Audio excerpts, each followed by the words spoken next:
राष्ट्रीय जाट महासभा के प्रदेश अध्यक्ष धर्मेंद्र किलक उनकी धर्मपत्नी संतोष किलक अपनी 31वीं वैवाहिक वर्षगांठ के अवसर पर 31 बर्ड फीडर वितरित करते पक्षी संरक्षण का सार्थक संदेश दिया। पर्यावरण पारिस्थितिक विकास के क्षेत्र में कार्यरत nature environment and wild life society news Tal Chhapar द्वारा वीर तेजा कॉलोनी में प्रगति नगर में आयोजित एक सादे समारोह में धर्मेंद्र किलक उनकी धर्मपत्नी ने सभी बर्ड फीडर को अनाज भरकर बधाई देने वाले शुभ चिंतकों को भेंट किया गया। इस अवसर पर प्रदेश अध्यक्ष धर्मेंद्र किलक ने बताया कि पक्षी संरक्षण आज के समय बहुत आवश्यकता है। अगर हम लोग दैनिक दुनिया में इस कार्य से जुड़े तो पर्यावरण प्रकृति सेवा करें लगे तो बहुत फायदेमंद रहेगा। किलक ने कहा कि ताल छापर के न्यूज संस्थान द्वारा गोरैया बचाओ अभियान में इस प्रेरणा मिली है और इसके लिए धर्मपत्नी संतोष देवी ने सभी का आभार व्यक्त कर इस अवसर पर बड़ी संख्या में शुभ चिंतक मौजूद, जहाँ पे साहित्यकार घनश्याम नाथ कचावा, समाजसेवी नवीन डुड्डी, जोधाराम जानू ने अपने विचार व्यक्त किए। इस अवसर पर नंदलाल चिवल, भूराराम गुलेरिया, लादू सिंह सोलंकी, कमल उपस्थित जनों ने किलक को बधाई देते हुए उज्जवल भविष्य की कामना की। राष्ट्रीय जाट महासभा के प्रदेश अध्यक्ष भाई धर्मेंद्र जी किलका और भाभी जी संतोष जी की आज 31वीं शादी की सालगिरह है और इस 31वीं शादी की सालगिरह पर उन्होंने एक बहुत अच्छा नवाचार किया है। Nature environment wild life society news Tal Chhapar के सहयोग से इन्होंने अपने 31वें शादी की सालगिरह पर 31 बर्ड फीडर इन्होंने वितरित किए हैं और उन बर्ड फीडर में बाजरी भर के इन्होंने वितरण किया है। 31 बर्ड फीडर जिनके घरों में लगेंगे, वहाँ पर जो गौरैया है, छोटी चिड़िया जो हमारे घरों की जो पक्षी होती है, उस पक्षी के संरक्षण का उन्होंने संदेश दिया है। मैं ये अपील करूंगा कि जिस तरह इन्होंने अपनी सादगी से शादी की सालगिरह मनाई है और पूरे देश दुनिया को इन्होंने पक्षी संरक्षण का जो संदेश दिया है, उसका संरक्षण यदि हम सब व्यक्ति देने लग जाए, निश्चित रूप से हमारे पर्यावरण के अंदर एक चेतना आएगी। मैं पुनः धर्मेंद्र जी को और भाभी जी संतोष जी को शादी की सालगिरह की बधाई देता हूँ और ये निवेदन और ये अपेक्षा करता हूँ कि वह दीर्घायु हो और ऐसे सत्कार्यों की तरफ अग्रसर हो। आज हमारी 31वीं मैरिज एनिवर्सरी के अवसर पर छापर न्यूज के तत्वाधान में गोरैया बचाओ अभियान के तहत ये बर्ड फीडर हमने 31 वितरित किए हैं और घर घर में ये बर्ड फीडर लगे। मैं सभी से यही निवेदन कर रहा हूँ कि घर घर में ये बर्ड फीडर लगे और खेतों में किसानों के हर किसान के खेत में ये बर्ड फीडर लगे और इससे क्या होता है कि जो अपने पक्षी हैं वो इससे आराम से चुग सकते हैं, दाना ले सकते हैं और इसमें बरसात की वजह से इसका दुरुपयोग भी नहीं होगा, सदुपयोग होगा और सभी से मैं यही निवेदन कर रहा हूँ। सुजानगढ़ के निकटवर्ती गांव गोपालपुरा में प्लास्टिक देवो चीनी पाओ अभियान की तरह शुरुआत की गई। निकटवर्ती पंचायत गोपालपुरा में प्लास्टिक देवो चीनी पाओ अभियान की शुरुआत करते हुए एडवोकेट सरपंच सविता राठी ने बताया कि इस अभूतपूर्व अभियान में महिलाएं बच्चों की बड़ी भागीदारी सामने आई है।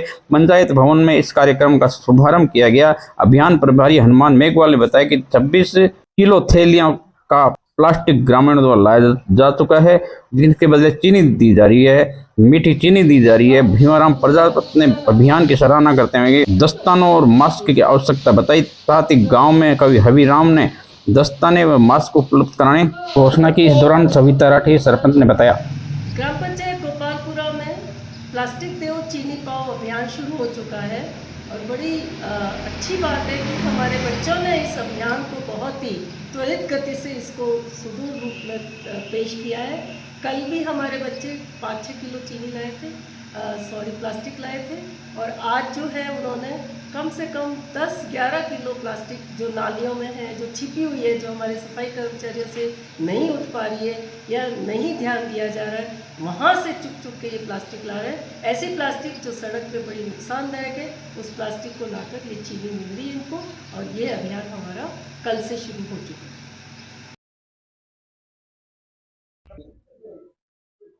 बरसात के पानी की हम बात करें तो राजस्थान में अनेक जगह सोर्सेज है जिसके चलते पानी स्टोरेज होता है, लेकिन सुजानगढ़ एक ऐसी जगह है जहाँ पे अनेक कुंड है और कुंड पानी का जो बरसात का पानी है उसका स्टोरेज करते हैं। आम घरों में मिल जाएगा पानी का स्टोरेज का कुंड। मैं आपको जानकारी देना चाह रहा हूँ कि सुजानगढ़ का एक मैं मुख्य हृदय स्थल इस मोहल्ले में हूँ। भगवान जी जाखड़ है जो कि रहते हैं अमेरिका, उनका परिवार यहाँ रहता है और ये खुद अभी आए हुए हैं यहाँ। ये दावा करते हैं, ये कुंड दिखा रहा हूँ, ये 30 बाई 70 का ये कुंड है जो कि उतना ही गहरा है। इसमें पानी जो स्टोरेज होता है वो बारिश का पानी होता है और पूरे साल यहाँ पे आसपास के लोग इस वर्षा के जल अमृत जल को पानी पीने के काम ले। यूं तो सप्लाई का पानी खूब होता है, लेकिन बारिश का स्टोरेज का पानी होना एक बड़ी बात होती है, क्योंकि यहाँ पे एक रिवाज है, जब मकान बनाते हैं पहले से ही रिवाज है कि मकान बनाने से पहले कुंड बनाया जाता है, और अनेक हवेलियां हैं, अनेक घर हैं, उनके नीचे से बड़े बड़े कुंड हैं, जो कि एक सुजानगढ़ की एक ऐसी परंपरा को बताते हैं कि यहाँ के जो कुंड हैं वो काफी गहरे होते हैं और पीने के पानी के लिए बारिश पर होते हैं। आसमान में घनघोर घटा के साथ आप देख सकते हैं सुजानगढ़ का मौसम का हाल। मौसम ने ली अंगड़ाई, मौसम का मिजाज बदलता हुआ दिखाई दे रहा है सुजानगढ़ व आसपास शेखावट क्षेत्र का। हम आपको बता दें पिछली रात से ही मौसम ठंडा था और अभी भी ठंडा मौसम है। आसमान में शानदार काले बादल का नज़ारा है, बारिश की बूंदे निरंतर बरस रही है, कब तेज़ बारिश आ जाए पता नहीं चल सकता। और मौसम ने अंगड़ाई ली है शेखावटी क्षेत्र सुजानगढ़ और आसपास के क्षेत्रों में। आप देख सकते हैं ये दृश्य है सुजानगढ़ का आसमान का दृश्य है। सुजानगढ़ में गत रात्रि में सुजानगढ़ व आसपास के क्षेत्रों में बारिश के मौसम का रात को ही मौसम का मिजाज सुहावना दिखा दिया। सुबह रुक रुक से बारिश का नज़ारा देखा गया। बारिश से आमजन में खुशी का माहौल देखा गया। बारिश हुई तेज़ 8 बजे बाद में, जहां पे सुजानगढ़ व आसपास के खेतों में किसानों के चेहरों पे खुशी की मुस्कान देखी गई। वहीं आपको बता दें नौतपा का आखिरी दिन बारिश की वजह से शहर के सही ग्रामीण में गर्मी की निजात पार चुका है। वहीं दूसरी तरफ शहर के निचली बस्तियों में कई जगह पानी की निकासी नहीं होने की वजह से आम जन को भारी समस्या का सामना भी करना पड़ रहा है। सुजानगढ़ के Ladnu bus stand, bypass, Gandhi Chowk, Sindhi मंदिर के पीछे नगर परिषद द्वारा नालियों की कीचड़ निकाला गया था, जो कि बारिश की वजह से सड़क पर फैल गया है, जिससे आम जन में राहगीरों में भारी समस्या का सामना करना पड़ रहा है। वहीं आपको बता दें नगर परिषद की लापरवाही भी देखने को मिली है। राहगीर को कीचड़ का सामना करना पड़ रहा है। कहीं भी कोई भी हादसा होने की पूरी संभावना है, क्योंकि नाले खुले पड़े हैं। कल रात से बारिश का दौर शुरू हुआ और सुबह तेज बारिश हुई 8 बजे। मैं इस वक्त खड़ा हूँ घंटाघर और गांधी चौक के मुख्य जगह पर। घंटाघर के चारों ओर भी पानी है और गांधी चौक का मैं आपको दृश्य दिखा रहा हूँ, जहाँ पे आप देख सकते हैं ये गांधी चौक का दृश्य सुजानगढ़ का, जहाँ पे दुकानदार लगभग बाहर बैठे हैं और चारों ओर पानी भी है, दुकानों में भी पानी घुसा है, लोग परेशान है। कहीं ना कहीं नगर परिषद की लापरवाही भी देखने को मिल रही है। और मैं आपको ये दृश्य दिखा रहा हूँ सुजानगढ़ का। ये मेडिकल स्टोर है, यहाँ पे भी सुनसान दिखाई दे रहा है, क्योंकि पानी की वजह से ग्राहकी भी नहीं है। और ये हम व्यापारी भी यहाँ पे हैं, उनसे बातचीत करेंगे क्या समस्या, कब से क्या कहना चाहेंगे, कब से समस्या ये आओ। समस्या यह है कि गांधी चौक है, इस गांधी चौक का निवारण नहीं हो रहा है। बहुत दिनों से पानी भर रहा है। सड़कें ऊंची होने के बाद में सभी दुकानदार लबालब हो गए हैं। सिंधियों की दुकान, माणक मेडिकल, माणक ब्यूटी कॉर्नर, चॉइस प्लाजा, इधर देखिए आप ये चौहान रेस्टोरेंट है, इनमें बहुत पानी घुस गया, सभी का नुकसान हो रहा है। इसका वजह यह है कि ये नाले साफ नहीं करा रहे हैं। ये नाले साफ अगर हो तो फटाफट पानी निकल जाता है, तो ये सुनाई नहीं कर रहे हैं। 10 दिनों से, कल बरसात आई, परसों आई, तो कोई नाले वाले साफ नहीं हुए। अतिक्रमण हटाने के लिए जरूर आ गए, हटाओ हटाओ हटाओ, है नहीं तो भी हटाओ, ऐसा हो रहा है। तो देखो कुछ होना चाहिए, सुजानगढ़ का गांधी चौक का निवारण होना चाहिए। कितनी देर बारिश हुई आज? आज थोड़ी सी बारिश के अंदर ये हालत हो जाती है। अभी तो खेत बाड़े वाली बारिश भी नहीं हुई है, जमीन का तय भी नहीं मिला है। अगर वो बारिश पहले वाली हो गई तो इन दुकानों का क्या होगा। कहीं ना कहीं लापरवाही पर आक्रोश व्यक्त कर रहे हैं। मेरे सामने आगे आए हैं आप, और मैं इस वक्त व्यापारी से भी बात करना चाहूंगा। दुकान में जाता हूं, क्या कहते हैं, क्या बताना चाहेंगे, कुछ बताना चाहेंगे जिस तरह से पानी की स्थिति खराब है यहाँ की। पानी थोड़ा सा आते ही नाले जाम होने के कारण जाता नहीं है पानी, न उनके पास कोई पंप की व्यवस्था थी। ऐसे में नगर परिषद से क्या कहना चाहेंगे? नगर परिषद व्यवस्था करेगी, और तो क्या करेंगे। नगर परिषद पर सवाल उठा रहे हैं व्यापारी, जहाँ पे आपको बताना चाह रहा हूँ कि यहाँ का जो पानी के बहाव की वजह से, पानी के ठहराव की वजह से यहाँ पर काफ़ी दुकानों में पानी है और बारिश का पानी है। थोड़ी सी बरसात, हालांकि मानसून की बारिश तो अभी तक आई नहीं है, पहली बारिश में ही ये हालत हो गए। नगर परिषद पर कहीं ना कहीं सवाल उठ रहे हैं कि दुकानदार कह रहे हैं कि ये हालात है गांधी चौक के। सुजानगढ़ के प्रसिद्ध कन्फेक्शनरी व्यापारी नंद किशोर भगवानी के बेटे कृष्णा भगवानी ने IIT रैंक में परीक्षा ओबीसी रैंक में 1721वीं रैंक हासिल करके सोशल मीडिया से दूर रहकर कृष्णा ने तैयारी करते हुए सफलता हासिल की। पूरे परिवार में खुशी का माहौल देखने को मिला, जहां दादी सबसे ज्यादा खुश नजर आई। कृष्णा के माता पिता, चाचा, बहन ने स्वागत किया, तिलक लगाकर, मिठाई खिलाकर, माला पहनाकर। हम आपको बता दें, कृष्णा की बहन एम्स में डॉक्टर है, जो कि जोधपुर में तैनात है। कृष्णा के पिता सुजानगढ़ के प्रसिद्ध कन्फेक्शनरी व्यवसायी है। पिता और चाचा सहित पूरी परिवार में खुशी का माहौल देखने गया। चाचा ने बताया, कृष्णा ने पूरे परिवार का नाम रोशन समाज में कर दिया है। इस दौरान मीडिया से रूबरू होते हुए पूरे परिवार और कृष्णा ने अपने बारे में बताया। पोते के लिए मैं बहुत खुश हूँ। आज मेरा पोता कृष्णा भागवानी इंजीनियर बन गया है, इसलिए मैं बहुत बहुत खुश हूँ। हम सब परिवार खुश हैं पोते के हिसाब से, और पोता इंजीनियर बन गया आगे। हम पूरे परिवार वाले खुश हैं बहुत ही। पोती भी निकली हुई है, डॉक्टर बनी हुई है, उसके लिए भी बहुत खुश हूँ। और इस पोते ने भी नाम कर दिया हमारा पूरे परिवार का। बताएं कौन सी? मैं कृष्णा भागवानी, मैंने जेई कॉम्पिटिटिव एग्ज़ाम की तैयारी करी, जेई एडवांस 2025 के अंदर, और मेरी रैंक जो आई वो आई 8007 CRL रैंक और ओबीसी रैंक 1721, और मैं दिन में तकरीबन 12 घंटे पढ़ता था। मैं सोशल मीडियाज़ और इन सब चीज़ों से दूर रहता था, और मेरे पास कीपैड वाला फ़ोन था, मेरे पास स्मार्टफोन भी नहीं था।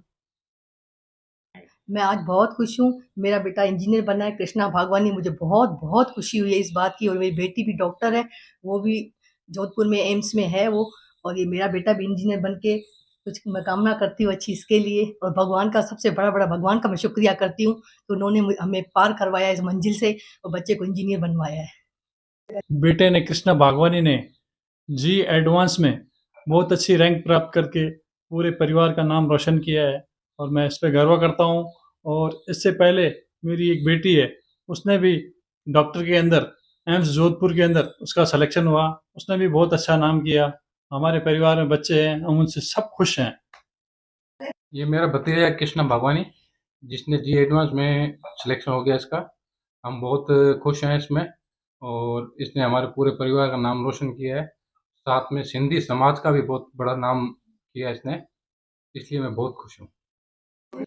ये मेरा भाई है कृष्णा भागवानी, इसने हाल ही में जेई एडवांस की परीक्षा को बहुत ही अच्छे रैंक से पास किया है। जेई एडवांस इंडिया का one of the toughest exams है, और इसे पार करने के लिए खूब लगन की ज़रूरत होती है। और हमारे जो ये हैं कृष्णा भागवानी, इन्होंने पूरी तरीके से लगन के साथ पढ़ाई कर और फिर इस मुकाम को हासिल किया है।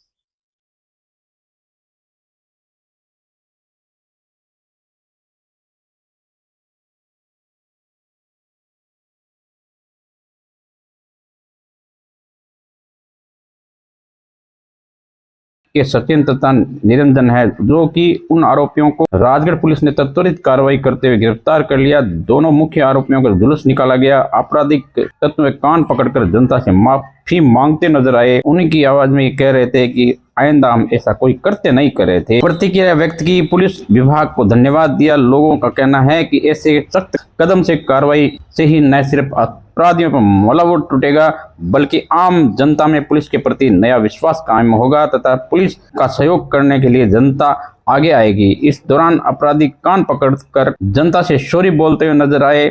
हम आपको इस विजुअल के माध्यम से दिखा रहे हैं। अपराधियों का जुलूस निकाला गया है, एक हाथ एक पांव तोड़कर।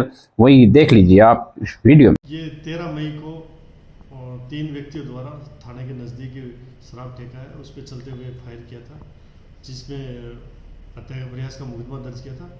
तीनों मुलजिम अरेस्ट कर लिए गए। आज मुकदमे में पुनः अनुसंधान हेतु धर्मेंद्र सिंह जी सब इंस्पेक्टर द्वारा प्रोटेक्शन वारंट पर लिया गया था।